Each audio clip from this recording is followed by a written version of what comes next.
छोड़ सतगुरु रामपाल जी परमेश्वर जी की जय हो।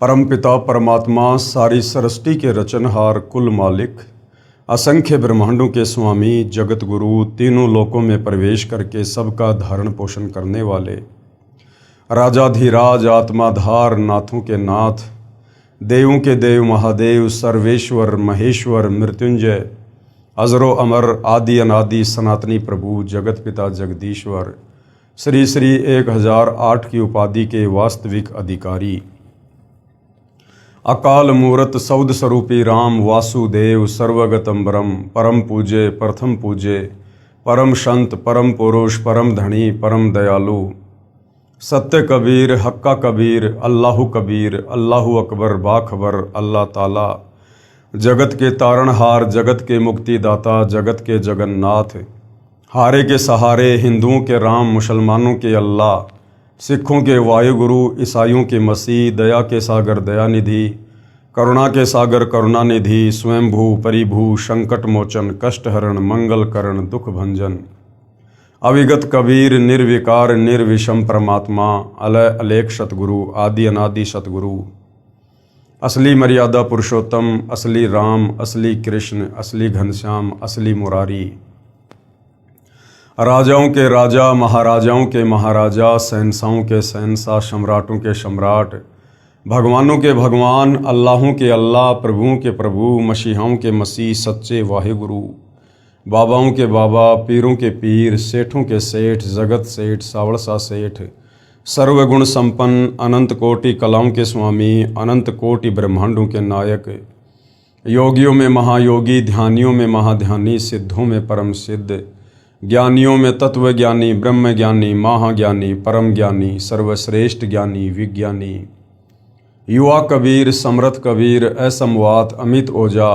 सच्चे रहनुमा करीम अल्लाह सुभान अल्लाह दुनिया के अंतिम पैगंबर 8 सितंबर 1951 से गांव धनाना जिला सोनीपत हरियाणा भारतवर्ष की पावन भूमि पे प्रकट रियल कल्कि भगवान श्री नारायण साकार हरि श्री बाबा साहेब नूर अनंत परमात्मा सच्चे दरवेश सच्चे बाखबर संत श्रोमणी सतगुरु रामपाल जी परमेश्वर जी के चरण कमल में आप और हम सभी भाई बहनों का अनंत कोटि दंडवत प्रणाम। सत्साई भाई और बहनों, बहुत बड़ी दया बहुत बड़ी मेहर पूज्य गुरुदेव भगवान की परमेश्वर रामपाल जी की, जिनके शुभ आशीर्वाद से विशेष आशीर्वाद से उन्हीं के सत्संगों का संग्रह पवित्र आध्यात्मिक पुस्तक ज्ञान गंगा के ऊपर वीडियो बनाने की श्रृंखला जारी है। इसी श्रृंखला में आज हमारा ये 35वें नंबर का वीडियो है।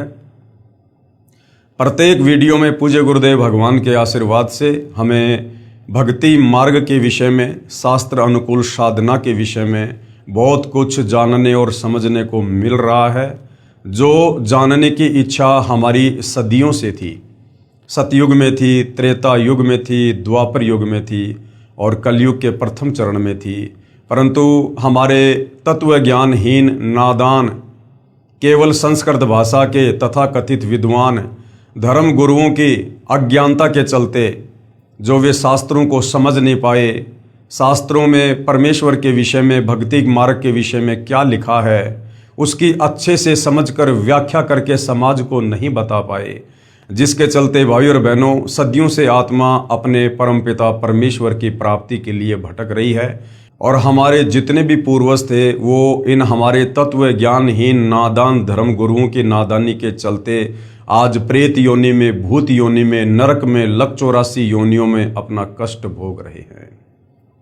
तो भाई और बहनों, आज सदियों बाद युगों बाद परमपिता परमेश्वर कबीर साहिब जी ने स्वयं धरती पर तत्वदर्शी संत के रूप में सतगुरु रामपाल जी के नाम से प्रकट होकर पूरे विश्व के मानव समाज के ऊपर एक बहुत बड़ा उपकार किया है, बहुत बड़ा रहम किया है।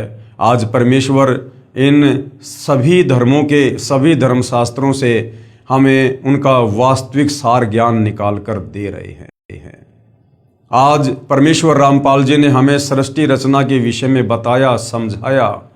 उस सृष्टि रचना को हर धर्म के हर धर्म शास्त्र के ज्ञान से प्रमाणित किया।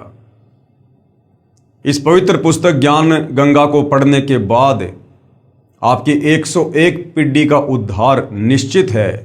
ये वचन स्वयं सतगुरु रामपाल जी परमेश्वर जी के हैं और कहते हैं, साध वचन पलटे नहीं, चाहे पलट जाए ब्रह्मांड। साधु बोले सहज स्वभाव, साधु का बोला मिथ्या न जाए। क्योंकि यदि आप सर्वप्रथम इस सतज्ञान को निष्पक्ष होकर धैर्य के साथ रुचि लेकर पढ़ेंगे और सतगुरु रामपाल जी से दीक्षा लेकर अपनी आत्मा का कल्याण करवाएंगे, तो निश्चित ही आपका परिवार भी आप जी के ही पद चिन्ह पर चलेगा और शास्त्र अनुकूल साधना करने के चलते वो भी आत्म कल्याण करवाएगा। तो भाइयों और बहनों, इसके लिए हमने सृष्टि रचना को समझना बहुत ज़रूरी है, क्योंकि सृष्टि रचना भक्ति मार्ग की मास्टर की है, नींव है भक्ति मार्ग की। तो जब तक सृष्टि रचना को हम अच्छे से नहीं पढ़ेंगे, हर धर्मशास्त्र से प्रमाणित करके जो सतगुरु रामपाल जी ने बता दिया है, जब तक उसको नहीं देखेंगे तब तक हम भक्ति मार्ग पर दृढ़ता के साथ आगे नहीं बढ़ सकते हैं।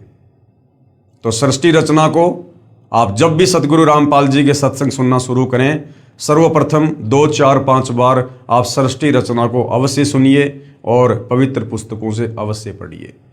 और ये सृष्टि रचना आपको विश्व में केवल सतगुरु रामपाल जी के सत्संगों से सुनने को मिलेगी या उन्हीं के कर कमल से लिखित पवित्र पुस्तकों से मिलेगी। बाकी किसी भी धर्म का कोई भी धर्मगुरु, आचार्य, शंकराचार्य, संत, महंत, मंडलेश्वर, यहाँ तक कि 33 करोड़ देवी देवता और देवी देवताओं का राजा इंद्र और ब्रह्मा विष्णु महेश भी इस कंप्लीट सृष्टि रचना से परिचित नहीं है। ब्रह्मा विष्णु महेश की माँ दुर्गा और ब्रह्मा विष्णु महेश का पिता ज्योति निरंजन काल निरंजन भी इस कंप्लीट सृष्टि रचना से परिचित नहीं है। वो स्वयं गीता जी का ज्ञान देते समय अर्जुन से कह रहा है कि अर्जुन, मैं भी विचार काल में इस कंप्लीट सृष्टि रचना को यहाँ नहीं बता सकता, मुझे भी इसके आदि और अंत का ज्ञान नहीं है। तो सोचिए भाइयों और बहनों, आज सतगुरु रामपाल जी जो सृष्टि रचना के आदि और अंत का ज्ञान दे चुके हैं, जिस ज्ञान को सुनकर समझकर लाखों लोग उनकी शरण में आकर अपनी आत्मा का कल्याण करवा रहे हैं, तो सोचिए वो महापुरुष, वो महाशक्ति सतगुरु रामपाल जी फिर भला कौन है। ये स्वयं कबीर परमेश्वर हैं, कबीर देव हैं। इनके अलावा अपने द्वारा रची गई सृष्टि की जानकारी इस सृष्टि में अन्य कोई जीव नहीं दे सकता, क्योंकि इस कबीर परमेश्वर जी के अलावा चाहे अक्षर पुरुष हो, चाहे ज्योति निरंजन हो, चाहे दुर्गा या ब्रह्मा विष्णु महेश हो, सब जीव संज्ञा में हैं। तो भाइयों और बहनों, बहुत बड़ा रहम किया है सतगुरु रामपाल जी ने, यदि आप उनके सत्संग सुनकर इस बात को समझना चाहो तो। अन्यथा ये मनुष्य जन्म हमारा बर्बाद हो जाएगा, बेकार हो जाएगा। जो मनुष्य जन्म 184 योनियों में असहनीय कष्ट भोगने के बाद सिर्फ और सिर्फ परमात्मा प्राप्ति के लिए मिलता है, तत्वदर्शी संत की खोज करके उस परम पद की प्राप्ति के लिए मिलता है, जहाँ जाने के बाद साधक फिर लौटकर इस काल के गंदे लोक में 21 ब्रह्मांड में जन्म मरण का कष्ट भोगने के लिए, 184 योनियों की पीड़ा सहन करने के लिए, तपतशिला का कष्ट उठाने के लिए और नरक भोगने के लिए नहीं आता है। वो सदा सदा सचखंड में अमर हो जाता है। तो भाइयों और बहनों, वैसे तो पवित्र पुस्तक ज्ञान गंगा के ऊपर कंप्लीट वीडियो बन चुके हैं, चूँकि उसके बाद कुछ भाई बहनों के इंटरव्यू हैं, जिन भाई बहनों ने सतगुरु रामपाल जी की शरण प्राप्त करके और अकल्पनीय लाभ इस भक्ति मार्ग से उठाए हैं। पहले जो हर प्रकार की समस्याओं से ग्रसित थे, परिवार की तरफ से, शरीर की तरफ से, 3 ताप के कष्ट से, कर्म पाप दंड से जो बेहद दुखी थे, परेशान थे, जो परिवार धीरे धीरे पतन की ओर जा रहे थे, जिन परिवारों में नशा घर कर चुका था, बुराइयां घर कर चुकी थी, परमेश्वर रामपाल जी की शरण में आने के बाद आज वो ऋषि परिवार बन चुके हैं। आज उन लोगों को जो दिन में 1-1 बोतल शराब पी जाया करते थे, 2-2, 5-5 डबिया सिगरेट की पी जाया करते थे, हुक्का जिनके घर में 24 घंटे चलता था, आज उन लोगों को तंबाकू के धुआं से भी नफरत है। जो लोग असहनीय पीड़ा भोग रहे थे शारीरिक कष्ट के चलते, बीमारियों के चलते, डॉक्टरों ने जिनको फाइनल जवाब दे दिया था कि अब आपको जीवन दान सृष्टि में कोई नहीं दे सकता, सतगुरु रामपाल जी की शरण में आने के बाद आज वो फिर से युवा नजर आने लगे हैं। जो नहाने के लिए पानी की बाल्टी भी नहीं उठा पाते थे, आज वो 50-50 किलोग्राम वजन उठाकर दौड़ रहे हैं। भाई और बहनों, परमेश्वर के जो गुण हमारे धर्मशास्त्रों में वर्णित हैं, वेदों में, गीता जी में, हमें परमेश्वर की अच्छे से व्याख्या ना होने के कारण, परमेश्वर की समझ ना होने के कारण हम परमेश्वर की सतभक्ति करके परमेश्वर से होने वाले लाभ भी नहीं उठा पाए, हम वंचित रहे। और इसका कारण हमारे नादान धर्म गुरु, जो केवल एक भाषा विशेष के ज्ञाता अवश्य थे, परंतु तत्व ज्ञान से कोसों दूर थे। और तत्व ज्ञान के बिना किसी भी धर्म ग्रंथ को नहीं समझा जा सकता, नहीं जाना जा सकता। आप उसकी उल्टी ही व्याख्या करेंगे, आप उसका उल्टा ही अनुवाद करेंगे, और वही हमारे नादान धर्म गुरुओं ने किया। अब सतगुरु रामपाल जी ने आकर दया करी, मेहर करी, और आज वही पुण्यात्माएं परमेश्वर की महिमा का वर्णन कर रही हैं। उनके मुंह का थूक सूख जाता है, परंतु सतगुरु की महिमा करते करते वो आत्माएं थक नहीं रही हैं। तो उन्हीं में से कुछ आत्माएं हैं जिन्होंने सतगुरु रामपाल जी से उपदेश प्राप्त करने के बाद जो जो आध्यात्मिक लाभ शास्त्र अनुकूल साधना करने के चलते उठाए हैं, वो स्वयं अपने मुख से उनका वर्णन करते हैं, ताकि अन्य भाई बहनों को भक्ति करने की प्रेरणा हो।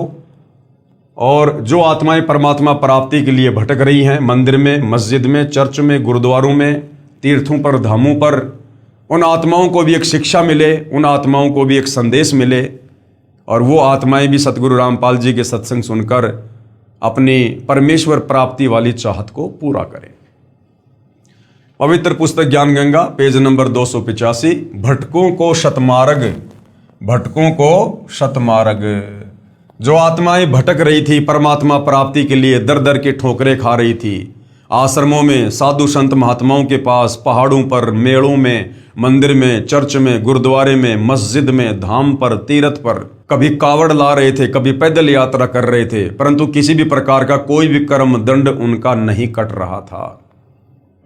और जब नादान धर्मगुरुओं से बात करते थे रो रो के उनके चरणों में गिरकर, तो वो तत्व ज्ञानहीन धर्मगुरु कह देते थे कि ये तो आपके भाग्य में लिखा हुआ है, और भाग्य का लिखा तो भोगना पड़ता है। उदाहरण देते थे, श्री रामचंद्र जी 3 लोक के भगवान, त्रेता युग में बाली को मारा, द्वापर में अपना कर्म दंड भोगना पड़ा। उसके बाद आत्मा बेचारी चुप हो जाती थी, आगे कोई ऑप्शन ही नजर नहीं आता था। अब सतगुरु रामपाल जी ने आकर हमें 1 नहीं, 2 नहीं, 10 नहीं, हमें 100 ऑप्शन दे दिए कि बच्चों तुम कहां भटक रहे थे, कहां धक्के खा रहे थे। सतभक्ति मार्ग से तुम कोसों दूर थे। जिसे जाना बंबई और वो जा रहा है विपरीत दिशा में, वो कभी भी अपनी मंजिल को प्राप्त नहीं करेगा, उल्टा दूरी बनती चली जाएगी। तो हमें जाना था परमेश्वर के पास, हमें प्राप्त करना था भगवान। और ये नादान धर्मगुरु हमें शास्त्र अनुकूल साधना ना बताकर, क्योंकि इनको स्वयं को ज्ञान नहीं था, हमसे शास्त्र विरुद्ध भक्ति करवाकर, मनमाना आचरण करवाकर, मनमुखी मंत्रों का जाप करवाकर हमें परमेश्वर से विपरीत दिशा में भेज रहे थे, नरक की ओर, 184 योनियों की ओर, तपतशिला की ओर, जन्म और मरण की ओर। अब सतगुरु रामपाल जी ने आकर हमारा शतमार्ग किया है। बहन ईशवंती की दर्द भरी आत्मकथा। मैं भगतमती ईशवंती सतगुरु रामपाल जी के पंथ में, यथार्थ 13वें कबीर पंथ में नाम उपदेश लेने के बाद भगत जो होता है उसको भगत कहा जाता है, और जो बहन होती है उसको भगतमती कहा जाता है। मैं भगतमती ईशवंती देवी, पत्नी श्री भगत सुरेश दास अहलावत, पुत्र श्री प्रताप सिंह अहलावत, पाना गंजा, गांव डिग्गल, जिला झज्जर में रहती हूँ। ये कंप्लीट एड्रेस और लास्ट में मोबाइल नंबर इसलिए दिए जा रहे हैं ताकि किसी को कोई शंका हो, अगर ये बनावटी कहानी लगे तो वो स्वयं वहाँ जाकर कन्फर्म कर सकता है, मोबाइल पर बात करके कन्फर्म कर सकता है। हे बंदी छोड़ सतगुरु रामपाल जी। बंदी छोड़ का मतलब होता है जो महापुरुष, जो परमेश्वर हमें इस काल के द्वारा लगाए गए कर्म बंधनों से छुड़वाकर हमारी आत्मा का मोक्ष करवा दे, उसको कहते बंदी छोड़। और मेरा परिवार आपके चरणों की धूल है। आपने हमें वो सुख दिया जिसकी हम अपने इस जीवन में कभी कल्पना भी नहीं कर सकते थे। आज मैं अपनी आप बीती यहां लिख रही हूं, जिसकी आपने हम पर कृपया बख्शी है, ताकि हमारी इस दुख भरी कहानी को पढ़कर हमारे की तरह दुखी परिवार भी आपके आशीर्वाद से कल्याण करवा सकें। हमारा जीवन बिल्कुल अंधकारमय था। अगर आपके चरणों में नहीं आते तो आज हम जीवित नहीं होते। यजुर्वेद में लिखा है कि कबीर परमेश्वर अपने साधक को जो मृत्यु के निकट पहुंच चुका हो, या मृत्यु शैया पर हो, या धर्मराज के दरबार में खड़ा हो, उसको धर्मराज के दरबार से छुड़वाकर 100 वर्ष की उम्र प्रदान करता है। यदि उसके अंग भंग हों तो परमेश्वर उसको स्वस्थ आंखें देता है, उसके अंगों को परमेश्वर पुनः जीवित करता है। ये परमेश्वर के गुण हैं। वो भक्ति करने वाले को, अंधे को आंख देता है, कोढ़ी को काया देता है, बांझ को पुत्र देता है, निर्धन को माया देता है, रोगी को स्वस्थ शरीर देता है। लेकिन हम सदियों से भक्ति कर रहे हैं, परंतु इस प्रकार के लाभ हम कभी भी प्राप्त नहीं कर पा रहे थे, क्योंकि हम शास्त्रों के विरुद्ध धर्मगुरुओं के कहने पर मनमाना आचरण कर रहे थे। और गीता अध्याय 16 श्लोक 23 और 24 के अनुसार जो व्यक्ति शास्त्र विधि को त्याग कर मनमाना आचरण भक्ति करता है, उसकी ना कोई परम गति होती है, ना वो सिद्धि को प्राप्त होता है, ना उसके कार्य सिद्ध होते हैं। मैं असाध्य रोग से पीड़ित थी। मेरा भाई भापड़ोदा निवासी ओम प्रकाश पुत्र श्री दयानंद राठी, जो हरियाणा पुलिस में नौकरी करता था, वो भी इसी बीमारी से मृत्यु को प्राप्त हो गया था। मैं भी इस स्टेज पर पहुंच चुकी थी। मैं इस हालत में पहुंच चुकी थी कि हाथ पैर बिल्कुल लकवे ग्रस्त जैसे हो गए थे। आवाज निकलनी बंद हो गई थी। जगह जगह डॉक्टरों व शाणों को दिखाया, लेकिन सब जगह निराशा ही हाथ लगी। मेरे पति इतनी शराब पीते थे कि जब घर आते तो बच्चे डर के मारे चारपाई के नीचे छुप जाते थे। घर के बर्तन तक शराब के लिए बेच डाले और सिर पर कर्जा चढ़ा लिया। अब सोचो भाई और बहनों, घर की मुख्य स्त्री इस कदर बीमारी से ग्रस्त, ना मुंह से आवाज निकाल रही है, लकवे जैसी हालत हो गई, मृत्यु शैया पर, और जिसका पति रोजाना शराब पीता है, नशे में धुत अपने बच्चों को मारता है। बच्चे अपने बाप से डरकर चारपाई के नीचे छुप जाते हैं। जिन बच्चों ने अपने पिता को देखकर खुशी जाहिर करनी होती है कि पिताजी आएंगे, फल फ्रूट लाएंगे, और जिस बाप ने शाम को घर आकर अपने बच्चों को गले लगाना चाहिए, वो बच्चे अपने पिता के डर से और चारपाई के नीचे छुप रहे हैं। सोचिए उस परिवार की क्या हालत होगी। पड़ोसी भी तंग थे। एक दिन तो नशे की हालत में ये मुझको उठाकर डालान पाने के कुएं में डालने चल पड़ा था। महापाप ओपरी हवा ने कहा कि किसकी क्या पोरस चलेगी, यानी किसकी क्या मजाल, मैं इस घर को बर्बाद करके छोड़ूंगा। मेरे भाइयों ने मेरे ऊपर ढेर सारा पैसा शाणों व डॉक्टरों के चक्कर में बर्बाद कर दिया, लेकिन मुझे कोई फायदा नहीं हुआ। मेरा पति शराब पीता था तथा बच्चे छोटे छोटे थे। ससुराल में कोई सहारा नहीं था। मेरा भाई सुखवीर, जो डीटीसी में ड्राइवर है, उसने परम पूज्य सतगुरु रामपाल जी महाराज से नाम उपदेश ले रखा है। उसने कहा कि बहन को सतगुरु रामपाल जी महाराज से नाम उपदेश दिलवा देते हैं, मरना तो इसको है ही, ये आखिरी उपाय कर लेते हैं। इस पर मेरे पिताजी श्री दयानंद राठी ने कहा कि क्या कोई नाम उपदेश से ठीक होता है।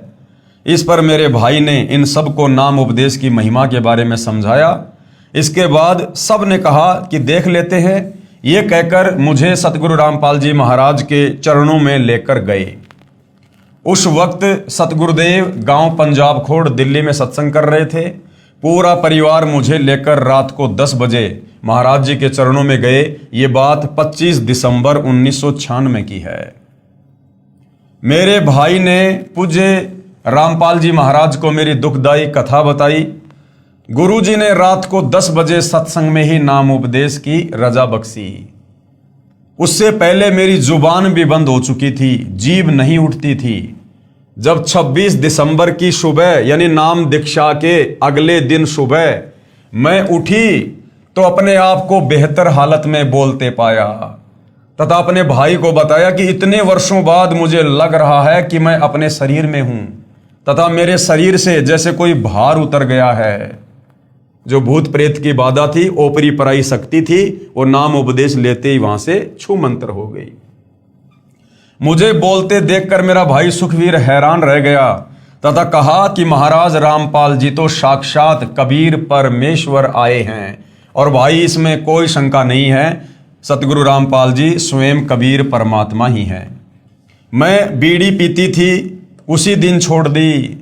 घर आए तो मेरे पति भगत सुरेश ने कहा कि तुम क्या नाम लेकर आए हो, मैं देखता हूं तुम्हारे नाम में इतनी क्या शक्ति है।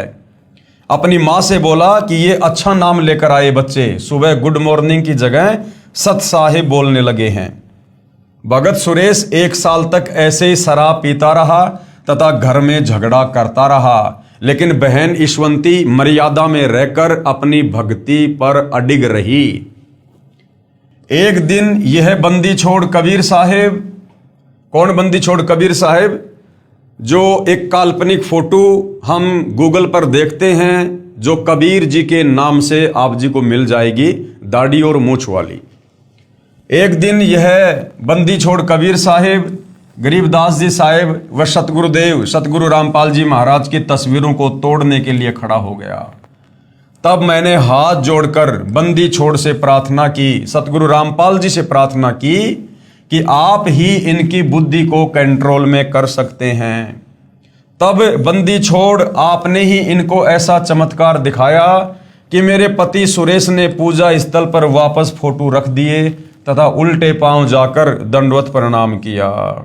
सतगुरु रामपाल जी प्रकट हो गए, फोटो से सामने बिल्कुल दिखाई दे रहे हैं साक्षात।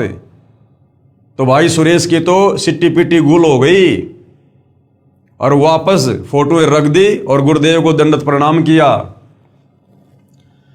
तब से लेकर आज तक उन्होंने शराब बीड़ी आदि सब बुराइयों को त्याग दिया।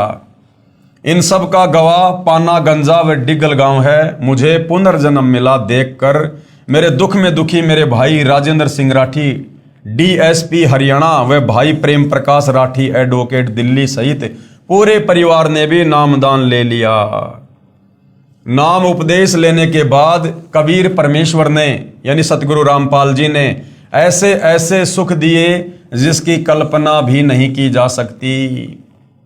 हमारी भैंस ने सर्प खा लिया था, यानी भैंस ने जो सर्प होता है सांप, उसको खा लिया। भैंस का बिल्कुल बुरा हाल था। डॉक्टर को दिखाया तो उन्होंने बताया कि इसने कोई जहरीली वस्तु खा ली है तथा 10 इंजेक्शन लगा दिए। अगले दिन भैंस की आंखों से नीला पानी बहना शुरू हो गया, यानी जहर का असर हो गया तथा भैंस अंधी हो गई। डॉक्टर भी हाथ खड़े कर गए। तब रात में शौपन में, अब ध्यान देना भाइयों, तब रात में शौपन में सतगुरुदेव रामपाल जी भगवान नजर आए। उन्होंने भैंस के शरीर पर हाथ फेरा। सुबह उठे तो हमने तथा पड़ोसियों ने अपनी आंखों से भैंस के मुंह में सांप को देखा तथा उसको निकाला। अब चाहते तो सतगुरु रामपाल जी बिना शौपन में दर्शन दिए भी भैंस को स्वस्थ कर सकते थे, सांप को बाहर निकाल सकते थे, लेकिन इस प्रकार के हल्के फुल्के चमत्कार परमात्मा जी इसलिए दिखाते हैं ताकि भक्ति करने वाली भगत आत्मा को विश्वास हो कि वास्तव में ये यहाँ हमारा नुकसान होना था, लाखों रुपयों का भैंस मरनी थी, लेकिन आज मैं गुरुदेव भगवान की शरण में हूँ, इसलिए मेरे परमेश्वर की रजा से हमारी भैंस स्वस्थ हुई है। तो इस प्रकार के छोटे मोटे चमत्कार गुरुदेव अपने भक्तों के विश्वास को बनाए रखने के लिए करते हैं। भैंस स्वस्थ हो गई तथा पूरा दूध देने लग गई। ऐसे ऐसे पता नहीं कितने सुख आपने हमें दिए। कल तक हमारे पास 10 रुपए तक नहीं थे। अब जिस परिवार में पिता शराब पीता हो, माता बीमार पड़ी हो और कोई खैर खबर लेने वाला नहीं, तो उस परिवार में 10 रुपए कहाँ मिलेंगे। लेकिन आज उन्हीं खेतों में धन उपजता है तथा किसी के आगे हाथ फैलाने की जरूरत नहीं पड़ती। पड़ोसी कहते हैं कि तुम्हारे गुरुजी ही तुम्हारे लिए राम हैं। अरे सतगुरु रामपाल जी तो पूरे विश्व के लिए राम हैं। राम राम शब जगत बिखाणे, आदि राम कोई बिरला जाने। अज्ञानियों द्वारा बहकाया हुआ भोला भाला समाज क्या जाने आपकी महिमा को। सतगुरु रामपाल जी महाराज के विरोधी तो सिर्फ कीचड़ उछालना ही जानते हैं। जिसके साथ गुजरती है वही बता सकता है उसको आपसे क्या कुछ मिला है। हम आपसे यही प्रार्थना करते हैं कि हमें अपने चरणों में ही रखना तथा आप हजारों वर्ष ऐसे ही दुखियों का सहारा बने रहें। सतगुरु रामपाल जी भगवान पूर्ण परमात्मा के अवतार आए हैं। अब देखो भाई और बहनों, ये बहुत समय पहले की इन भाई बहनों की आत्मकथाएं हैं। ये 1996 की बात है। सन 1994 में सतगुरु रामपाल जी ने अपना यथार्थ पंथ शुरू किया और शुरुआत में जो आत्मा सतगुरु रामपाल जी की शरण में आई थी वो ज्ञान को समझकर कम, और जो सतगुरु रामपाल जी ने उनको लाभ दिए थे अपनी तरफ से आशीर्वाद देकर अपने कोटे से, उन सुखों को देखकर आत्माएं ज़्यादा जुड़ी हुई थी। तो उस समय तक आत्माएं सतगुरु रामपाल जी को पूर्णतया कबीर परमेश्वर नहीं मान पा रही थी, केवल कबीर जी का भेजा हुआ संत मान रही थी। इसलिए भाई बहन बीच बीच में इस प्रकार की बातें बोल देते हैं कि सतगुरु रामपाल जी महाराज पूर्ण परमात्मा के अवतार हैं, जबकि सतगुरु रामपाल जी किसी भी पूर्ण परमात्मा के अवतार नहीं हैं। सतगुरु रामपाल जी स्वयं ही पूर्ण परमात्मा हैं। ये स्वयं ही सतलोक से चलकर इस पृथ्वी पर अवतरित होते हैं। अवतार केवल काल भेजता है। 21 ब्रह्मांड का स्वामी ज्योति निरंजन भेजता है अवतार, क्योंकि वो नहीं आ सकता, क्योंकि उसको श्राप लगा हुआ है। वो अपने काल रूप में किसी को दर्शन नहीं देता, उसकी मजबूरी है। इसलिए वो ब्रह्मा विष्णु महेश में प्रेरणा करके और यहां पर अवतार भेजता है। लेकिन कबीर परमेश्वर को कोई श्राप नहीं है। कबीर परमेश्वर समर्थ हैं, सर्वशक्तिमान हैं। इस परमेश्वर ने किसी को भी सतलोक से अवतार बनाकर भेजने की आवश्यकता नहीं पड़ती है। जिसका काम उसी को साजे और करे तो मूर्ख बाजे। काल लोक में क्रम बंधनों में जकड़ी हुई आत्माओं को कबीर परमेश्वर के अलावा सतलोक से आई हुई कोई आत्मा नहीं छुड़वा सकती है। इसलिए कबीर परमात्मा जी सतलोक से चलकर स्वयं ही तत्वदर्शी संत का रूप धारण करके इस पृथ्वी पर प्रकट होते हैं, लीला करते हैं। ये वेद साक्षी हैं, ये गीता जी साक्षी है। आपका नाम लेने के बाद हमारे घर में इतना सुख मिला परमेश्वर, जो कि हम वर्णन नहीं कर सकते। फिर भी वर्णन करने की कोशिश कर रही हूं। मैंने आपसे सन 1996 में नाम उपदेश लिया। उसके करीब 1.5 साल के बाद एक घटना घटी जो इस प्रकार है। एक रात मुझे ये सब दिखाई पड़ा कि मैं गांव में शमशान पूछ रही हूं कि कहाँ है। मुझे बताया व दिखाया कि आपने कल यहां पर आना है। यानी बहन ईश्वंती की मृत्यु थी, परंतु सतगुरु रामपाल जी की शरण में आने से परमेश्वर ने उसकी मृत्यु टाल दी। क्योंकि वेदों में परमेश्वर की महिमा लिखी है कि सत भक्ति करने वाले साधक की परमात्मा उम्र बढ़ा देता है। वह मुंडान पाने का शमशान था। जब सुबह हुई तो मुझे हैजा हो गया। मुझे इतना ज़्यादा सिर में दर्द हो गया कि टक्कर मारकर मर जाऊं। मौत के सभी कारण पूर्ण हो गए। डॉक्टर को बुलाया गया तो उन्होंने इंजेक्शन लगाया। उसके बाद डॉक्टर ने बताया कि यह तो मर चुकी है। उसके बाद 4 दूत दिखाई दिए। फिर उन्होंने मुझे दोनों तरफ से पकड़ लिया और बोले कि हमें भगवान ने भेजा है, आपको लेकर जाएंगे, आपका समय पूरा हो गया है। मैंने कहा कि मेरे गुरुजी नहीं लेकर जाने देंगे। फिर उन्होंने कहा कि आपके गुरुजी क्या करेंगे, आपका समय पूरा हो गया है। हम ऐसा करेंगे कि आपके हाथ से ही आपकी मौत करवा देंगे। यमदूतों ने कहा कि तुम्हारे गुरुजी क्या कर लेंगे, हम तुम्हारे हाथों से तुम्हारी मौत करवा देंगे। यानी तू अपने हाथों से अपना गला दबाएगी हमारी शक्ति से। उसके बाद मेरे दोनों हाथों ने गले को बड़ी जोर से दबाया, जिससे मेरे प्राण आंखों में आ गए। मैं किसी से बोल नहीं सकी। बंदी छोड़ कहते हैं कि आजम तेरे घटने घेरे, तू राम कहन नहीं पावेगा। आजा बंदे शरण राम की, फिर पाछे पछतावेगा। वह स्थिति मेरे साथ हो गई। उसके बाद कबीर साहिब, अब ध्यान देना भाई और बहनों, हमने इन कथाओं से बहुत गहरी शिक्षा लेनी है। बहन ईशवंती क्या कह रही है कि उसके बाद कबीर साहेब कमल के फूल पर मेरे पास प्रकट हुए। यम के दूतों ने बहन ईशवंती के हाथों से उसका गला दबवा दिया और उसके बाद कबीर साहेब, कौन कबीर साहेब? दुनिया जिस एक डाढ़ी मूंछ वाली कबीर जी की काल्पनिक फोटो को कबीर परमात्मा कहती है, कबीर साहेब कहती है, जिस मिलते जुलते रूप में कबीर जी आज से लगभग 650 साल पहले बनारस के काशी में आए थे, उस रूप में बहन कह रही है कि उसके बाद कबीर साहेब कमल के फूल पर मेरे पास प्रकट हुए। और उसके बाद क्या होता है, ध्यान देना, उसके बाद मेरे अंदर से पूज्य सतगुरु रामपाल जी महाराज की आवाज आई कि इस लड़की को आप कैसे लेकर जाओगे, इसे हम नहीं जाने देंगे, इसे हम नहीं जाने देंगे। क्योंकि भाई और बहनों, इस भक्ति की शुरुआत में सतगुरु रामपाल जी को कोई भी आत्मा डायरेक्ट कबीर भगवान मानने को तैयार नहीं होती है, क्योंकि हमारे नादान धर्म गुरुओं ने हमारे को उल्टी पट्टी पढ़ा रखी होती है कि भगवान तो निराकार है, भगवान तो निराकार है। और काशी वाले कबीर जी को तो कोई भगवान मानने को तैयार ही नहीं। तो बहन ईशवंती, जिसने सन 1996 में सतगुरु रामपाल जी से दीक्षा ली, लेकिन बहन भी अच्छे से ज्ञान को समझकर सतगुरु रामपाल जी को ही कबीर भगवान नहीं मान पा रही थी।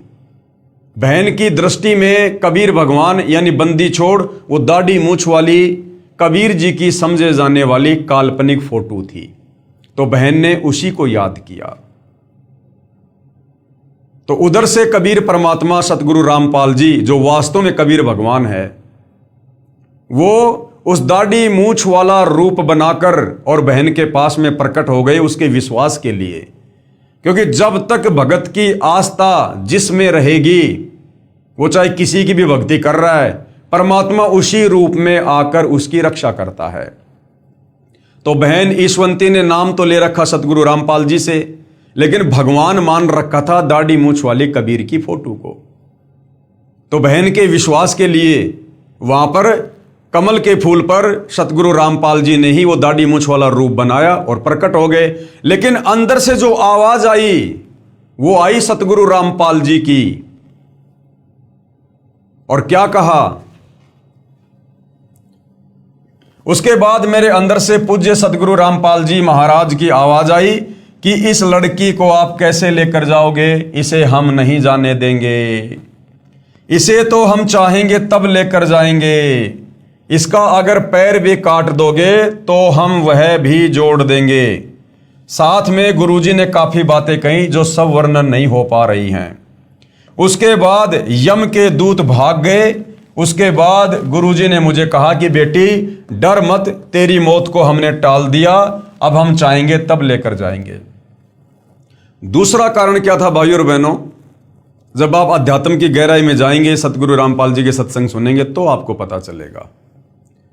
जब कबीर परमात्मा प्रथम बार सतलोक से चलकर अपने पुत्र जोगजीत का रूप बनाकर 21वें ब्रह्मांड पर, जहां पर ये ज्योति निरंजन काल ब्रह्म रहता है, तपतशिला पर जीव भून भून के खाता है, वहां पर इस काल निरंजन की और कबीर परमात्मा की अपने पुत्र जोगजीत के रूप में मुलाकात हुई थी।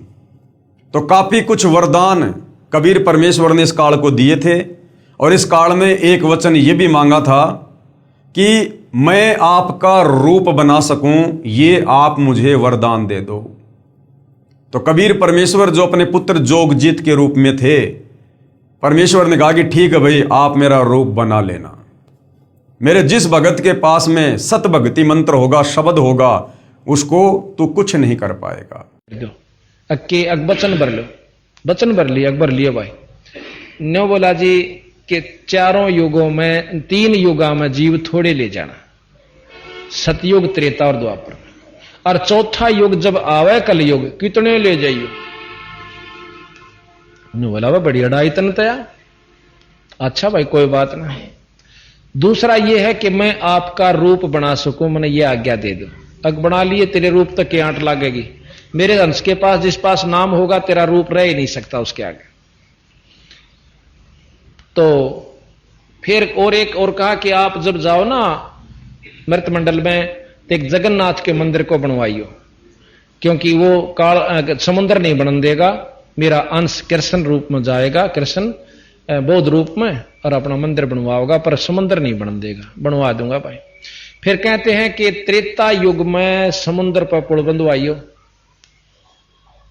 अकाछे पंगे पाए रहते थे। तो भाई और बहनों, इस काल ब्रह्म ने, इस ज्योति निरंजन ने वो रूप क्यों मांगा था? क्योंकि काल निरंजन ने दिमाग लगाया कि ये जो जोगजीत है, जो मेरा भाई है, क्योंकि वो पहचान नहीं पा रहा था परमात्मा उसके भाई के रूप में थे, जोगजीत के रूप में थे। अगर स्वयं अपने ओरिजिनल रूप में आ जाएं तो इसका कलेजा फट जाए। तो उसने कहा कि आप मुझे अपना रूप दे दो कि मैं ये आप वाला रूप बना सकूं, जोगजीत वाला। यस कर दी। काल ने क्या सोच के रूप मांगा था कि जोगजीत नीचे जाएगा और नीचे जाके क्या करेगा, ये जीवों को ज्ञान समझाएगा। और ज्ञान कैसे समझाएगा? उनका गुरु बनेगा।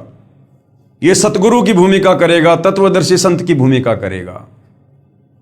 और जो इसके भगत होंगे, क्योंकि जोगजीत नीचे जाके पूरी सृष्टि रचना बताएगा, मुझ काल के विषय में बताएगा, ब्रह्मा विष्णु महेश की स्थिति के बारे में बताएगा कि ये पूर्ण परमात्मा नहीं है, इनकी पूजा से कोई लाभ नहीं है। तो नीचे तमाम आत्माएं तत्व ज्ञान से परिचित हो जाएंगी। ये वेद शास्त्रों का खुलासा करेगा। तो जो इसके भगत होंगे वो भगत इस जोगजीत के ऊपर आश्रित हो जाएंगे और वो मुझ काल की भक्ति पूजा छोड़ देंगे। और ब्रह्मा विष्णु महेश की भी उनको जानकारी हो जाएगी, ये भी आधे अधूरे भगवान है। तो ब्रह्मा विष्णु महेश में भी उन भक्तों की किसी प्रकार की कोई आस्था नहीं होगी। अन्य देवी देवता तो बहुत दूर की बात है। तो काल ने दिमाग लगाया कि मेरी तो मजबूरी है, मैं तो डायरेक्ट अपने ओरिजिनल रूप में जाके किसी को भ्रमित में कर नहीं सकता। तो जब इस जोगजीत के भगत सतयुग में, त्रेता युग में, द्वापर में और कलयुग में, जब इस जोगजीत के भगत शरीर छोड़ने के बाद में त्रिकुटी पर आएंगे, क्योंकि त्रिकुटी एक इंटरनेशनल एयरपोर्ट है आगे किसी भी लोक में जाने का, तो काल को पता था कि जोगजीत के भगत जिनकी जोगजीत पर पूर्ण आस्था होगी, वो शरीर छोड़ने के बाद में सूक्ष्म शरीर में त्रिकुटी पर आएंगे। और यहां आने के बाद मैं उनको भ्रमित करने की कोशिश करूंगा, ठगने की कोशिश करूंगा। तो यदि मैं ब्रह्मा विष्णु महेश का रूप बनाकर लोभ लालच दूंगा, ब्रह्मा विष्णु महेश के लोक में जाने की सलाह दूंगा कि मौज करोगे, मस्ती करोगे, चलो तुम्हें बहुत बड़ा वहां पे कोई पद देंगे, तो जोगजीत के भगत जो तत्व ज्ञान से परिचित हैं, धर्मशास्त्रों से परिचित हैं, ब्रह्मा विष्णु महेश की औकात से, सामर्थ्य से परिचित हैं, वो ब्रह्मा विष्णु महेश के चक्कर में नहीं आएंगे। और मैं अपना रूप काल वाला बना नहीं सकता, मेरी मजबूरी है। तो उन भक्तों को यदि ठगा जा सकता है तो उनके गुरु का रूप बनाकर ठगा जा सकता है, क्योंकि भगत तो अपने गुरु के कहने से आगे आगे चलेगा। तो काल ने सोचा कि जोगजीत नीचे जाएगा, गुरु बनकर ज्ञान देगा और गुरु पर उनके भक्तों की आस्था होगी। और फिर जब त्रिकुटी पर ये भगत आएंगे तो मैं जोगजीत का रूप बनाकर, ये दाढ़ी मूंछ वाला रूप बनाकर, जिसे आज दुनिया कबीर परमात्मा कहती है, कबीर साहिब कहती है, जो रूप इस काल ने मांग रखा है कि मैं ये वाला रूप बनाकर और उन भगतों को ठग लूंगा। भगत सोचेंगे हमारे गुरुजी खड़े, हमारे गुरुजी, और मैं उनको कहूंगा बच्चों आ जाओ मेरे पीछे पीछे, चलो शतलोक, और मैं उनको नकली शतलोक में ले जाकर ठोक दूंगा। इसलिए जोगजीत ने वो रूप मांगा था।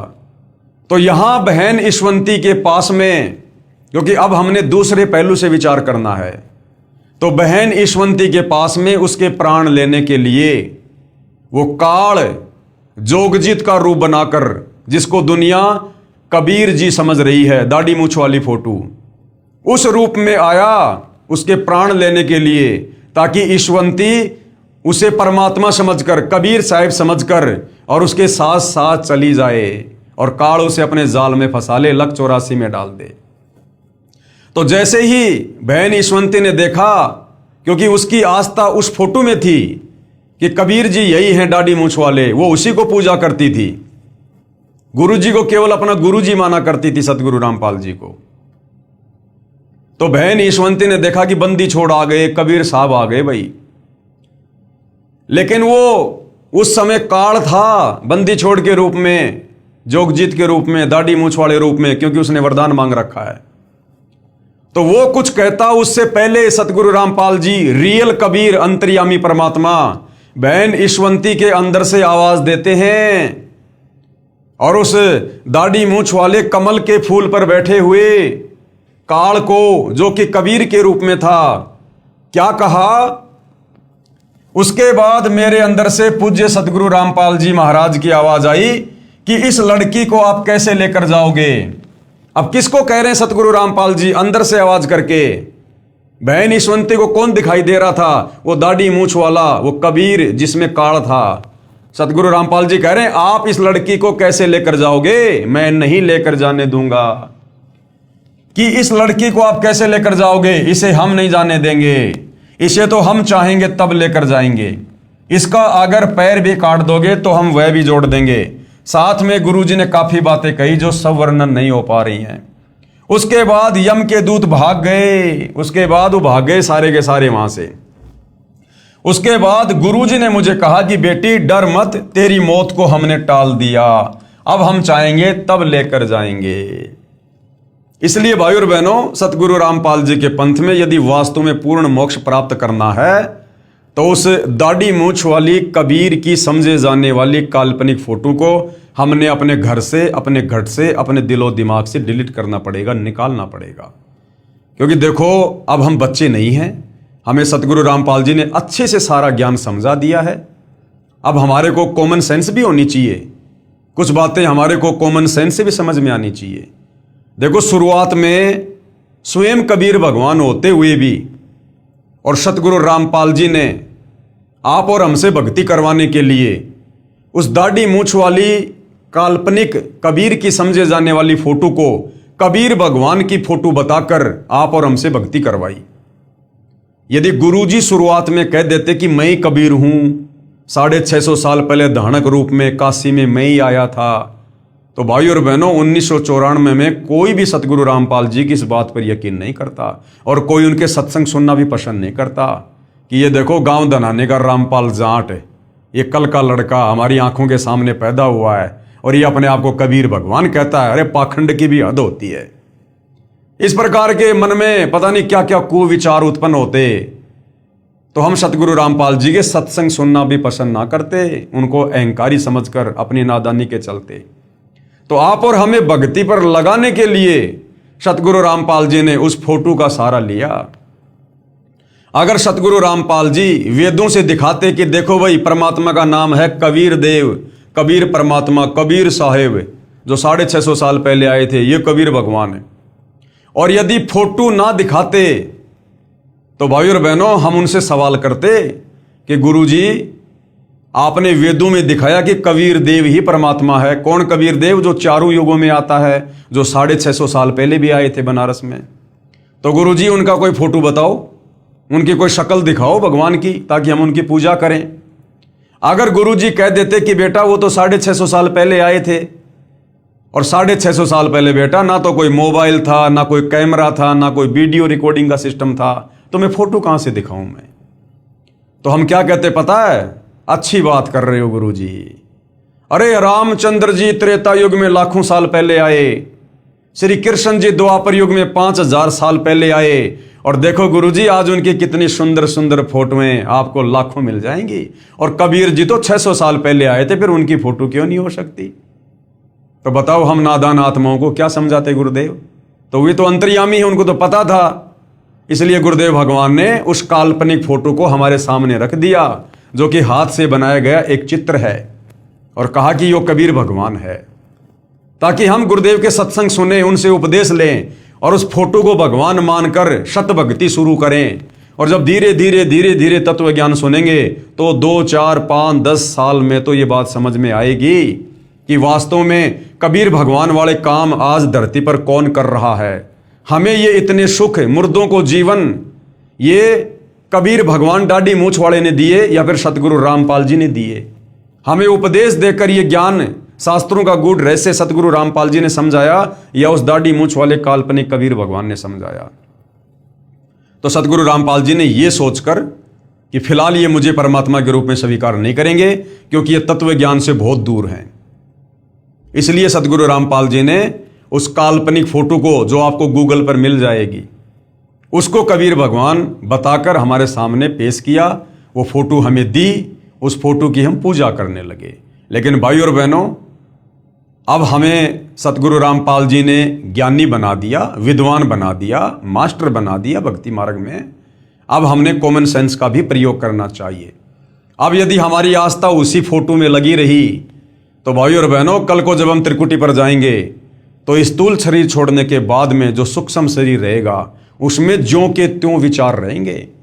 अगर हमने उसी दाढ़ी मूछ वाले को भगवान माना, यदि हमारी जरा भी आस्था उस दाढ़ी मूछ वाली फोटो में रही कि ये कबीर भगवान है, तो वो काल त्रिकुटी पर वही रूप बना के आएगा दाढ़ी मूछ वाला, जो ईशवंती बहन के पास में कमल के फूल पर बैठकर आया था काल, और हमें ठग ले जाएगा। हम उसको भगवान मानकर आंख बंद करके उसके पीछे पीछे चले जाएंगे कि आओ बच्चों चलो सतलोक में, बैठो विमान में, और ठोक देगा नकली सतलोक में। फिर हमारी एक भैंस जिसका ब्याने का समय नजदीक था, वो एक दिन बिल्कुल बुत की तरह हो गई, अकड़ गई, टाइट हो गई।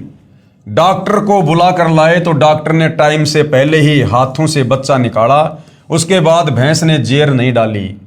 किसी के कहने पर हमने जो थोड़ी सी जेर बाहर होती है उस पर ईंट बांध दी तो वह जेर टूट गई। जेर के टूट जाने पर भैंस की हालत बहुत खराब हो गई, क्योंकि अंदर जहर फैल गया। सभी कहने लगे कि यह भैंस अब मरने से बच नहीं सकती। हम घबरा कर रात को ही 5 डॉक्टरों के पास गए, मगर एक भी डॉक्टर नहीं आया। कहते हैं कि यह केस निपटाना हमारे बस की बात नहीं है, अब परमात्मा ही बचा सकता है। उसके बाद बहुत दुखी होकर मैंने आशा छोड़ दी कि आज भैंस को कोई नहीं बचा सकता। अरे भैया, जिसने पिछली बार बचाया था अगली बार भी वही बचाएगा। फिर मैंने कहा कि भगत जी आशा मत तोड़ो, हमारे बंदी छोड़, सब ठीक करेंगे। उसके बाद बंदी छोड़ के सामने दंडोत प्रणाम किया। दंडोत प्रणाम किया उसी दाढ़ी मूछ वाली कबीर की फोटो के सामने। लेकिन भाई रियल में जो बंदी छोड़ है, जो कबीर भगवान है सतगुरु रामपाल जी, वो भोले भगत की आस्था के आधार से, जिसकी भी आस्था है, परमात्मा उस रूप में जाकर उसकी रक्षा अवश्य करता है। और हमने प्रार्थना की। उसके बाद सुबह एक डॉक्टर के पास गए तो उसने आकर देखा तो कहा ये बचेगी नहीं। ऐसे ही हमारी भैंस के साथ हुआ था, तो बड़े डॉक्टर ने भरपूर कोशिश की मगर नहीं बच पाई। उसके बाद कहने लगे कि परमेश्वर की दया से बच भी गई तो दूध नहीं देगी। उसके 7 दिन बाद गुरुजी दिखाई दिए। कौन गुरुजी? सतगुरु रामपाल जी, कि भैंस की आंतड़ियों में से जेर निकाल रहे हैं। सुबह भैंस ने जेर डाली तथा वह स्वस्थ हो गई और 15 किलो दूध पर आ गई। ये हमारे बंदी छोड़ की कृपा है। कौन बंदी छोड़? सतगुरु रामपाल जी भगवान। जबकि 4-5 पड़ोसियों की भैंस इसी बीमारी से मर चुकी थी। मेरा छोटा लड़का जिसकी उम्र 14 साल है, नाम नवनीत है, इसे बचपन 6 महीने का था तब से ही निमोनिया हो गया था और 5 साल तक इसकी बीमारी खत्म नहीं हुई। मेरे हर संभव प्रयास करने पर तथा डॉक्टर के मना करने पर भी मैंने हार नहीं मानी। एक दिन मैंने उसे सतगुरुदेव रामपाल जी भगवान से नाम दान दिलवाया। उसी दिन से मानो मेरे बच्चे को कोई बीमारी थी ही नहीं। जबकि भाई और बहनों, नाम दीक्षा तो माता पिता ने पहले अपने बच्चों को दिलवानी चाहिए, यानी पूरे परिवार ने साथ साथ दीक्षा लेनी चाहिए। लेकिन यह भी बहन ईशवंती की कमजोरी थी, थोड़ा ज्ञान की कमी थी कि स्वयं ने नाम ले लिया और उसके कई दिनों बाद फिर अपने बच्चे को नाम दिलवा रही है। यह भी बहन की कमजोरी थी। जबकि ये पता होने के बाद कि परमात्मा धरती पर है, सर्व सुख दाता है, उस बहन के नरक बन चुके परिवार को गुरुदेव ने स्वर्ग कर दिया भक्ति देकर, और फिर भी अपने बच्चों को नाम नहीं दिलवा रही थी। तो ये बहन की कमजोरी थी। आप और हमने भविष्य में इस प्रकार की कमजोरी नहीं दिखानी है। अगर हमारी समझ में बात आ गई है ज्ञान समझकर, तो बच्चों समेत पूरे परिवार ने दीक्षा लेनी चाहिए। बच्चे यदि समझदार हो गए हैं, युवा हो गए हैं और वो यदि नाम दीक्षा नहीं लेना चाह रहे तो बात अलग है। हम उनको समझा सकते हैं, जबरदस्ती नहीं कर सकते। लेकिन बच्चे यदि 5-10 साल के हैं, आपके अधीन हैं, तो फिर आपने बच्चों को नाम तुरंत अवश्य दिलवाना चाहिए, ना जाने काल का कब क्या अटैक हो जाए। बच्चा आज अपनी उम्र के सभी बच्चों से तंदुरुस्त है। ये सभी चमत्कार हमारे गुरुदेव सतगुरु रामपाल जी महाराज की असीम कृपा से हुए। एक दिन पूर्णिमा के सत्संग के समय वर्ष 2004 में बरसात के ना होने के कारण हमारी धान यानी चावल की फसल सूख रही थी और नहर भी आकर चली गई थी। 1 महीना बाद दोबारा नहर आनी थी। वहाँ पर ट्यूबवेल से पानी देने का साधन नहीं था, हम सिर्फ नहर पर ही आश्रित थे और 1 महीने बाद तो वो फसल नष्ट हो जानी थी धान की। परंतु पूर्णिमा के दिन हम आश्रम से सत्संग समापन के बाद जब खेत को देखने गए तो हमारे 2.5 एकड़ जमीन धान वाली घुटनों घुटनों पानी से भरी हुई थी। ये कभी सौपन में भी नहीं होने वाला कार्य हमारे सतगुरुदेव की कृपा से हो गया और सारे खेत के पड़ोसियों ने अफसोस किया कि ये नहर तो तुम्हारे सतगुरुदेव ने तुम्हारे लिए, सिर्फ तुम्हारे लिए ही बुलवाई है। सभी लोगों की फसल में ज्यादा से ज्यादा 10 मन धान हुई, जबकि सतगुरुदेव जी की कृपा से हमारी 40 मन प्रति एकड़ हुई। अनेकों अनेकों सुख हमारे बंदी छोड़ सतगुरु रामपाल जी ने हमें दिए हैं। मेरे दोनों पुत्र भगत अमित तथा नवनीत मई 2010 को दिल्ली पुलिस में नौकरी लग गए। मेरी तथा मेरे परिवार की तरफ से सर्व पाठकों से प्रार्थना है कि आप अति शीघ्र सतलोक आश्रम करोथा में आकर सतगुरु रामपाल जी महाराज से मुफ्त नाम दीक्षा प्राप्त कीजिए। मनुष्य जीवन व्यर्थ ना करें। कबीर परमेश्वर जी कहते हैं, भाई काल करे सो आज कर, आज करे सो अब, और पल में प्रलय होएगी, फिर करोगे कब। सत साहेब जय बंदी छोड़ की, सतगुरु रामपाल जी भगवान की जय। तो भाई और बहनों, देखा आपने, ये सत्य आत्म कथा है उन आत्माओं की जो हर प्रकार से मरणासन स्थिति में थे। कहां तो इस परिवार का बेड़ा गर्क होना था। ऊपरी शक्तियां, ऊपरी पराई, भयंकर बीमार बहन, पति 1 नंबर का शराबी, बच्चा भी बीमार, और माता पिता की ऐसी हालत हो तो फिर बच्चों को कौन संभालता। और आज कबीर परमेश्वर सतगुरु रामपाल जी की असीम रजा से जैसे उस परिवार ने उपदेश लिया, दीक्षा ली, आज परमेश्वर ने उस परिवार को स्वर्ग बना दिया।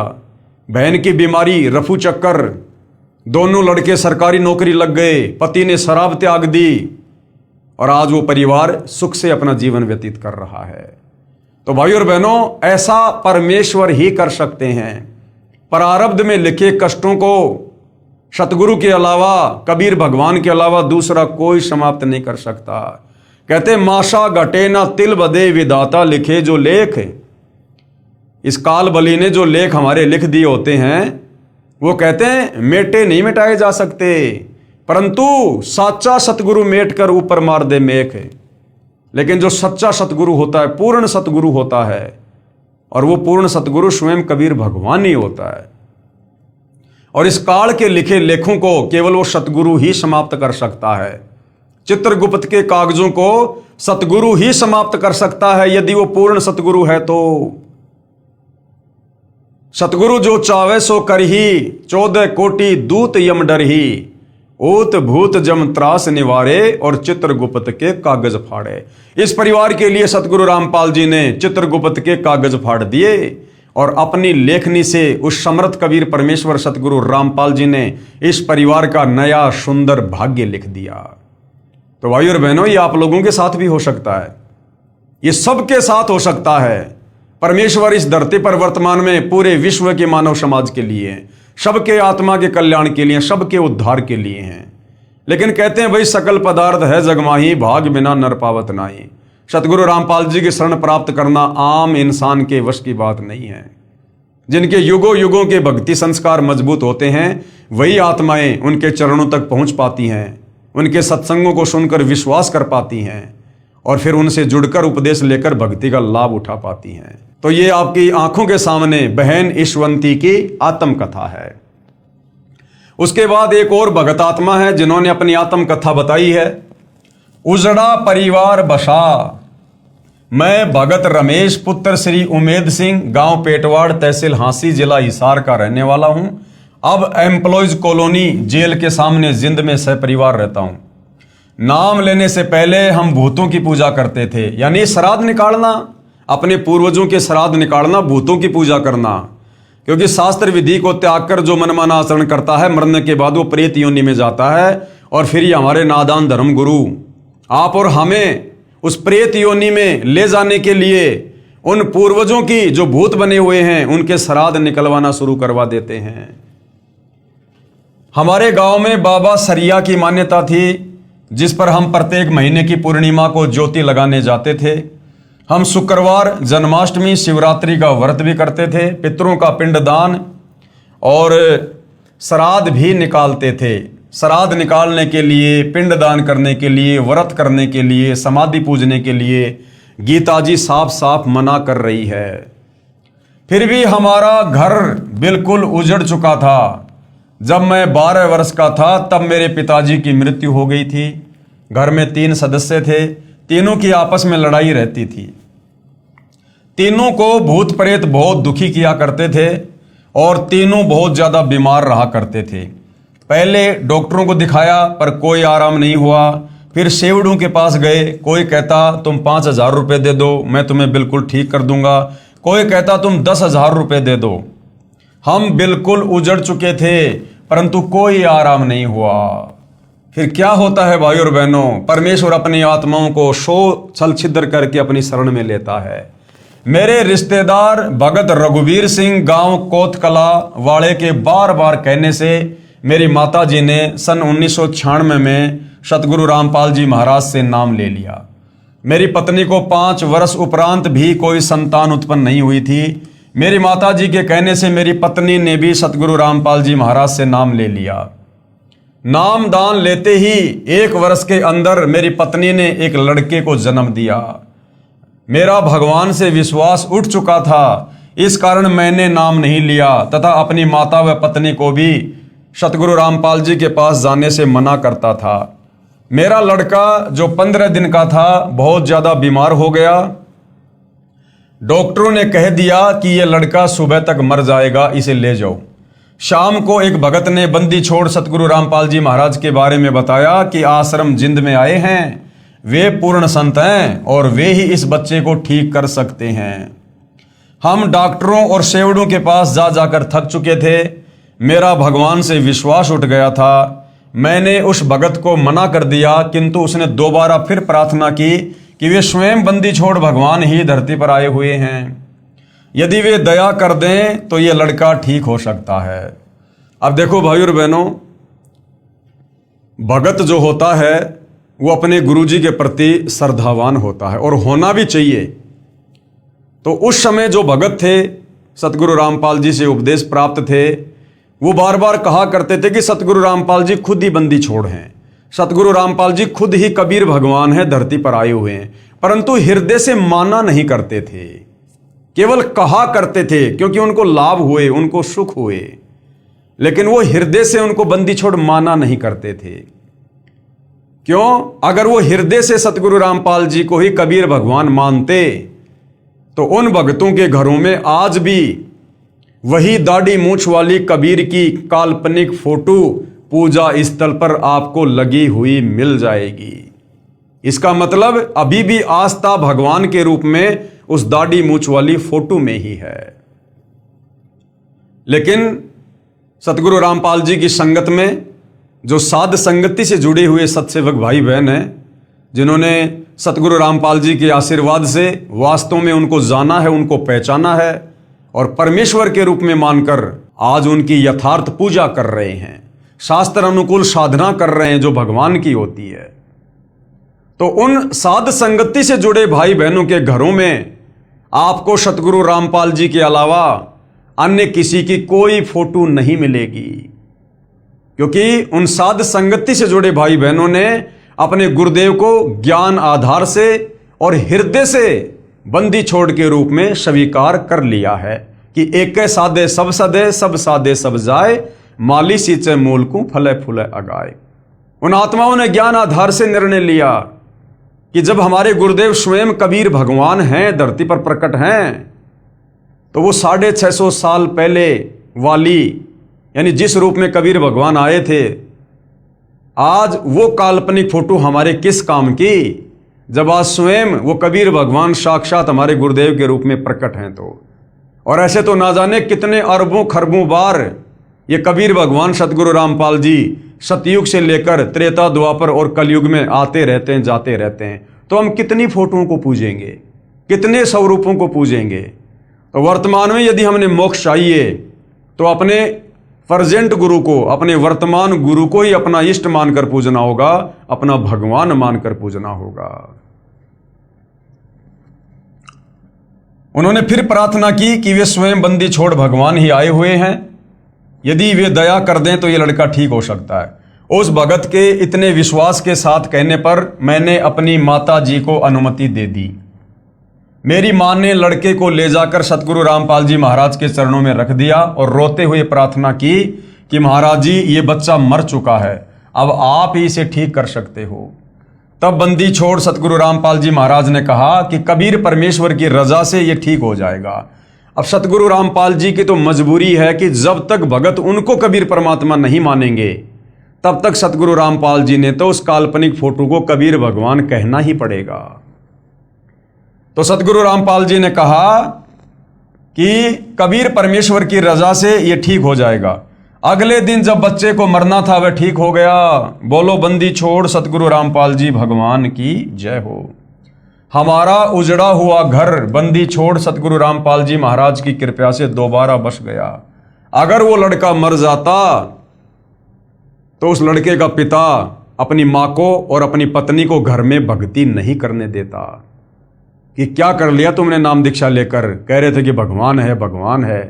तो सतगुरु रामपाल जी ने उन दोनों आत्माओं को भक्ति मार्ग पर लगाए रखने के लिए और धीरे धीरे उस नादान प्राणी को भी नास्तिकता से आस्तिक बनाने के लिए अपनी तरफ से उस बच्चे को जीवित किया।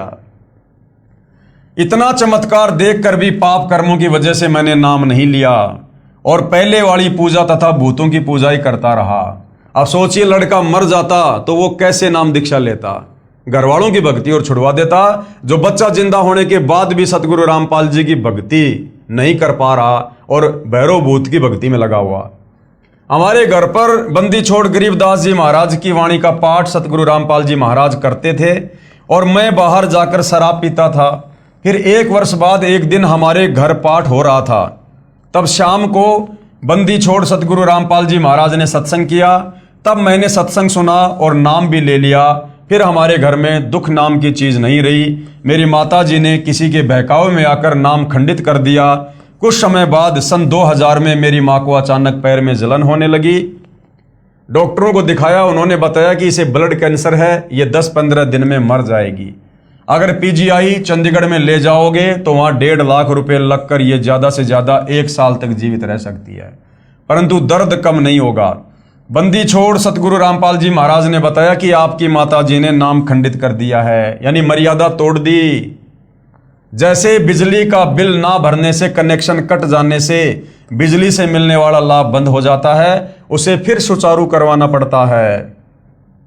मेरी माता जी ने अपनी गलती की क्षमा याचना की। महाराज जी ने दोबारा नाम दिया तथा सिर पर हाथ रखा। सिर पर हाथ रखते ही पैर की जलन व दर्द खत्म हो गया। भाई सतगुरु जो चावे सो कर ही भरम पड़ो मत कोई, सेऊ धड़ पर शीश चढ़ाया पाछे करी रसोई। तो सतगुरु रामपाल जी तो कुछ भी करने में समर्थ हैं। फिर लगभग 2 वर्ष के बाद जाड़ पड़वाने की वजह से जाड़ में से खून निकलने लगा।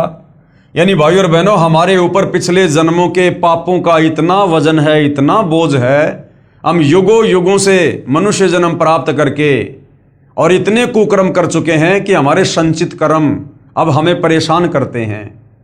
तो जीव पर कितनी आपत्तियां। सोचिए अगर ये बहनें सतगुरु रामपाल जी की शरण में ना होती तो इनके साथ में क्या होता। इनका जीवन शेष नहीं था, जो उपदेश लेने के बाद भी इनके पाप कर्म इतना दबाव दे रहे हैं। डॉक्टर ने दवा दी और टांके भी लगाए, परंतु खून निकलना बंद नहीं हुआ। फिर डॉक्टर ने इसकी बीमारी चेक की और बताया कि इसके ब्लड कैंसर है और अब वह फूट चुका है, अब यह ठीक नहीं हो सकती, इसे घर ले जाओ, ये खून निकलने से 2 दिन में मर जाएगी।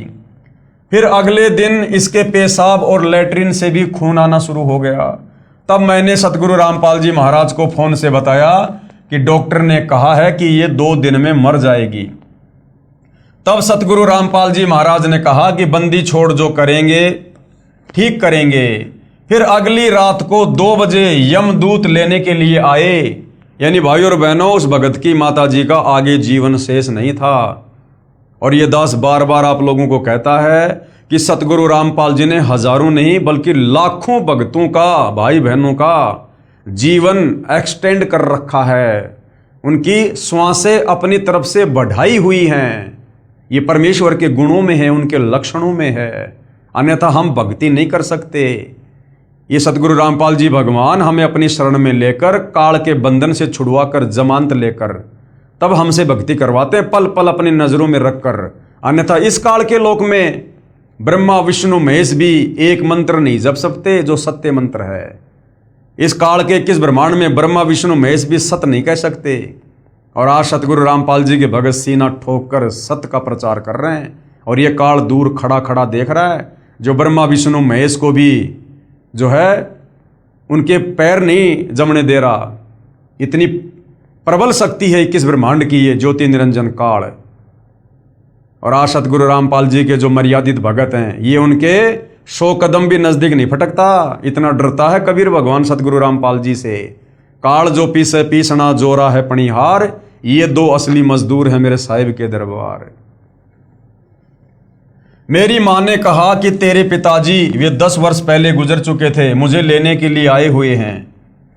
वो भूत बना हुआ था, वो भूत बना हुआ था, शास्त्र विरुद्ध साधना करके मरने के बाद में भूत बना हुआ था। अब वो उसको लेने के लिए आया था। इतना कहते कहते वह यमदूत मेरी मां के अंदर प्रवेश कर गया और कहने लगा कि मैं इसे लेकर जाऊंगा। यानी बाद में उसकी मां ने बताई सारी हकीकत जो सूक्ष्म रूप में उसको दिखाई दे रही थी। इसका समय पूरा हो चुका है, मेरे को चाय पिलाओ। तब हमने उसके लिए चाय बनाने के लिए रखी ही थी। यानी इनकी माताजी बोल रही थी, वो यम के दूत यानी उसका जो पिता था जो भूत बन चुका था, उसकी मां के अंदर सूक्ष्म रूप में प्रवेश करके उसकी मां के मुख के माध्यम से बोल रहा था, मेरे को चाय पिलाओ। तब हमने उसके लिए चाय बनाने के लिए रखी थी। इतने में वह यम के दूत कहने लगा कि पता नहीं तुम्हारे घर में कितनी बड़ी शक्ति है, वह मुझे मार रही है, मैं यहां और नहीं रुक सकता। शब्द शक्ति यानी सतगुरु रामपाल जी की शक्ति सूक्ष्म रूप में उन यमदूतों की पिटाई कर रही थी। मुझे जल्दी से चाय पिलाओ, मैं जा रहा हूं। और गर्म चाय ही पी गया। जाते हुए कहने लगा कि तुम्हारे घर में पूर्ण परमात्मा खड़े हैं, पूर्ण परमात्मा, मैंने इसे नहीं ले जा सकता। यह कहते हुए वह चला गया। 1 मिनट के बाद ही खून बिल्कुल बंद हो गया। जीभ और दांत जो काले हो चुके थे बिल्कुल साफ हो गए। और बंदी छोड़ सतगुरु रामपाल जी महाराज की कृपा से वह पूरी तरह से पहले से भी स्वस्थ हो गई। परमात्मा कबीर साहिब जी ने मेरी माता जी की 5 वर्ष आयु बढ़ा दी। 24 जुलाई 2005 को शत भक्ति करके शतलोक प्रस्थान किया। बोलो बंदी छोड़ सतगुरु रामपाल जी महाराज की जय। सत साहिब। भाई और बहनों, परमात्मा ने केवल 4-5 साल ही उम्र क्यों बढ़ाई? 24 जुलाई 2005 तक की उम्र क्यों बढ़ाई? क्योंकि भाई और बहनों, शुरुआत में आत्माएं ज्ञान आधार से नहीं जुड़ी हुई थी। बस उन सुखों को देख देख कर घर में बेटा हो गया, फसल बढ़िया हो गई, कैंसर ठीक हो गई, जलन ठीक हो गई, इन चीजों को देखकर लोग सतगुरु रामपाल जी से जुड़े हुए थे। और जब तक आप ज्ञान को आधार बनाकर नहीं जुड़ोगे, आप कभी भी डगमग हो जाओगे। तो सतगुरु रामपाल जी को पता था, अंतर्यामी भगवान को, कि 12 जुलाई 2006 को तो करोथा कांड होगा। और करोथा कांड के बाद उस आत्मा के मन में दोष आना था। वो सारी भक्ति कमाई गुरु में दोष देख के नष्ट करने वाली थी, बर्बाद करने वाली थी भक्ति छोड़कर। तो परमेश्वर ने उस आत्मा को 4-5 साल की उम्र बढ़ा के उससे भक्ति करवा दी। और करोथा कांड होने से पहले पहले उस आत्मा का शरीर भी छुड़वा दिया, ताकि उसकी भक्ति सुरक्षित रहे और उस आत्मा को तुरंत दूसरा मनुष्य जन्म मिल जाए और फिर से किसी भगत के घर में जन्म लेकर अपने आगे की भक्ति शुरू कर दे। तो ये अंतर्यामी परमात्मा भाई और बहनों, ये अध्यात्म के डॉक्टर हैं, इनको पता है किस आत्मा का किस प्रकार से इलाज करना है। तो इनकी शरण में आने के बाद फिर भगत की नहीं चलती है, कोई मीन मेक नहीं चलती है। यदि भगत ने अपने आप को गुरुदेव के चरणों में सरेंडर कर दिया, ज्ञान को समझ लिया, तो भगत का काम है मर्यादा में रह के भक्ति करना। सत्य कहना, सत्य के मार्ग पर चलना, अपने गुरु जी के पद चिन्हों पर चलना, बाकी काम फिर पूर्ण ब्रह्म परमेश्वर सतगुरु रामपाल जी का होता है। तो भाई और बहनों, ये जो आपने 2 आत्म कथाएं सुनी हैं, लास्ट में इन्होंने अपना मोबाइल नंबर दिया है, भगत रमेश दास, मोबाइल नंबर इतना है। ये बिल्कुल सत्य हैं, इनमें कोई मीन मेख नहीं है, किसी को झूठ बोलने का कोई शौक नहीं है। यदि आपको लगता है कि झूठ है तो सतगुरु रामपाल जी का ज्ञान सुनो, और यदि आपको ऐसा कोई रोग है, कोई परेशानी है, तो सतगुरु रामपाल जी से उपदेश लेकर उनके द्वारा बताई गई शास्त्र अनुकूल भक्ति को मर्यादा में रहकर करो, उन मंत्रों का जाप करो। जो लाभ इन आत्माओं को हुए आपको भी होगा। परमात्मा इनका कोई रिश्तेदार थोड़ी था, परमात्मा तो सबका है, हम सभी उसके बच्चे हैं। लेकिन शास्त्र विरुद्ध साधना करने के चलते, गीता और वेदों के विरुद्ध, कुरान शरीफ, कुरान मजीद, तोरे, जबूर, इंजिल, ये गुरु ग्रंथ साहिब, बाइबल, इन तमाम धर्म ग्रंथों के विपरीत साधना करने के चलते, उन नादान धर्म गुरुओं के कहने पर आप और हम परमात्मा की भक्ति से होने वाले लाभों से वंचित हैं। वरना परमेश्वर तो भाई खड़ा खड़ा लाभ देता, खड़ा खड़ा जो इन परिवारों को दिया। तो भाई और बहनों, इसी प्रकार से कुछ और आत्माएं हैं जिन्होंने इस पुस्तक में आगे अपनी सत्य आत्म कथा लिखवाई है, जो लाभ उनको सतगुरु रामपाल जी से उपदेश लेने के बाद प्राप्त हुए हैं।